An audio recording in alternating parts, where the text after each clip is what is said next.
know my We're here with the hands. College of Staten Island, who will play Daemen tomorrow in the semifinals of the East Coast Conference. I'm joined by the Dolphins from the College of Staten Island and head coach Nicole Sarcone. Coach, who do you have with us today? Kyra Rose, senior, and Dorothy Wiese, junior. Okay, Coach, as I do, I give every coach opening statement, so the floor is yours. We're happy to be here. We keep talking about how it's a big opportunity. Each game is an opportunity. Obviously, as we know, not everybody makes it to the postseason. So, great opportunity to be here. They worked hard to get here, a hard-fought win in the first-round game to get here. So we're excited to have the opportunity to play, and especially play Daemen, who obviously sent us home in the championship game last year. And we'll go back to that game on Wednesday. As I was saying to you guys coming down the walkway, you know, you're down 20 points to you go on the road, you're far away from home. What was the message at halftime, and how did you, Coach, manage to get, you know, it wasn't like you were trying to take one big bite of the apple at one time. You basically used the stage. What was your game plan at halftime to get back into that contest? Yeah. Honestly, that's something our two assistant coaches kept saying to me and to the girls, is it's one play at a time, one basket at a time, one possession at a time. That helped me a lot. Obviously, a 21-point deficit is not something easy to come back from, but it wasn't really anything I said or the staff said.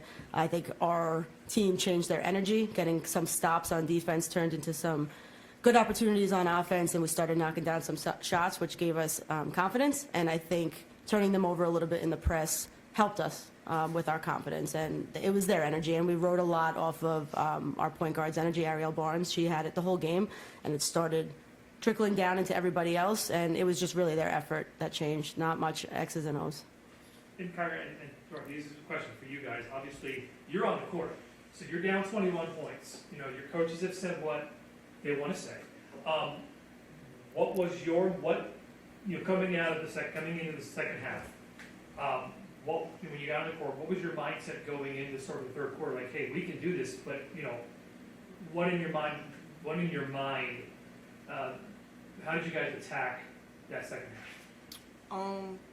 So about like 2 years ago, we beat Mercy by like two.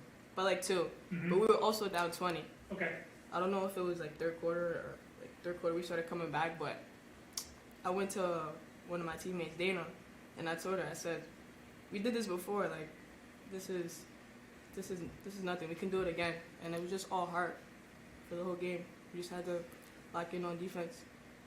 I feel like as a player, when you're on the road and there's everyone in the gym is going against you, it's even more important for the team to stay together. And I think that's what halftime was for us, like a time to reconnect with each other and a time to find each other's energy instead of feeding off the energy that was negative coming from the stands. And I think that being able to have people on the court who are always consistently energetic helps the rest of us fall in line to that. What point in the fourth quarter? I mean, it was 21, then it became like 18, 15, 13, 11. You know, at what point in the fourth quarter did you guys think, okay, we've got this? You know, at what point did it just click? When Kyra tied it up with her 2 free throws, and then right after that, we went into the press and she got a steal and finished the layup. From that point on, I knew the game was over. I'll add to that, just from a coach's standpoint, their defensive energy and effort was completely different from the first half, and that is something that I started noticing and felt this could be our game, we can get this, because it's an effort that I know we have, but wasn't consistently happening throughout that game, and I know it's a difference maker for our team. So when I saw them playing with that energy and that sense of urgency in every possession, it was very comforting. Yeah, and I'll build off that a little bit. Obviously, you have this big comeback, and then now you've got to play Daemen at home in the semifinals. And Coach, I'll start with you. You took them to overtime this year. Obviously, when you play a team 3 times, you play twice in the regular season. Now you're playing the third time. It's a little bit different because it is, you know, a little bit tougher. You know pretty much the opponent. What do you need to do to be successful against Daemen? I've been talking to the team a lot about hustle plays. You know, like you said, we all know each other well. We know the personnel. We know how our styles of play are because it's the third time we're seeing each other. So that is what it is. I think the hustle plays are going to take a team further in the postseason. But I think on the court, we need to take care of the basketball. We need to have good, valued possessions and limit our turnovers because that has been our Achilles heel against Daemen both times this season.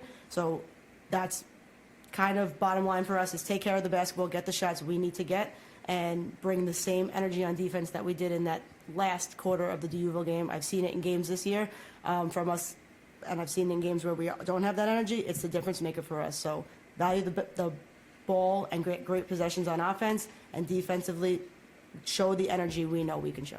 So getting to this point last year, you got to the conference final. Does that help going into this year's tournament that you already you have that experience? I think it helps. However, it was almost nice to have the first round game this year because we have 7 out of 10 new bodies in our program.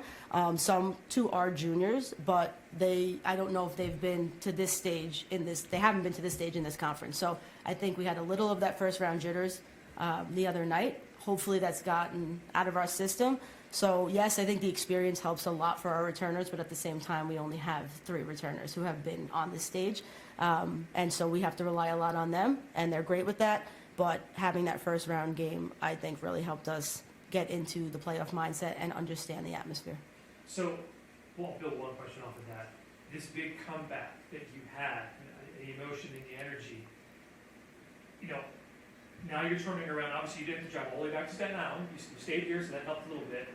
Going into Friday's game, are you worried about anything where you just, not like a letdown, but just like you've expended all your energy in the first round? Or having that first round game and having that big win, does that help build the energy coming up to this game? I think it helps build the energy to give them confidence in what they're capable of doing on the floor. So I think it helps build that. We've had 2 days off. That's more than enough. It's playoffs, so we need to it's do or die. We have to find the energy.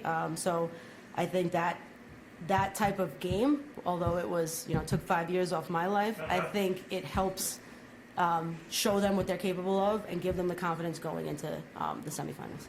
Kyra, Dorothy, the question about Daemen, obviously, like I said, you took them to overtime this year. They're the defending champion. What do you guys need to do to be successful against Daemen, in your mind? So we speak a lot on being the aggressor, and basically we just can't let Daemen be the aggressor the whole game. It has to go back and forth, and we just got to be dogs, and whoever wants it more will get it. Yeah. Sure. Okay.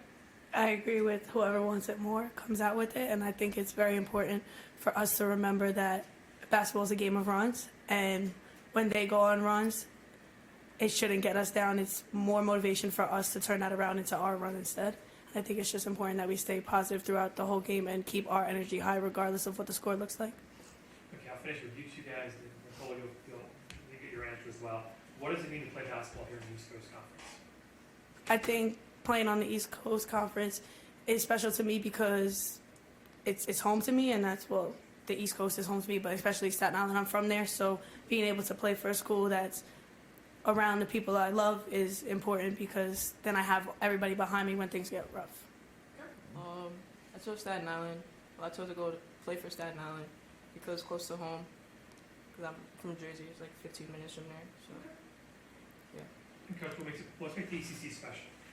Yeah, I mean, obviously, when we came into this conference, we knew we had a task ahead of us. There's great teams in this conference. They have a great track record, great history, and I knew it would be a jump up in competition for us, and that's something that any program would want to be a part of.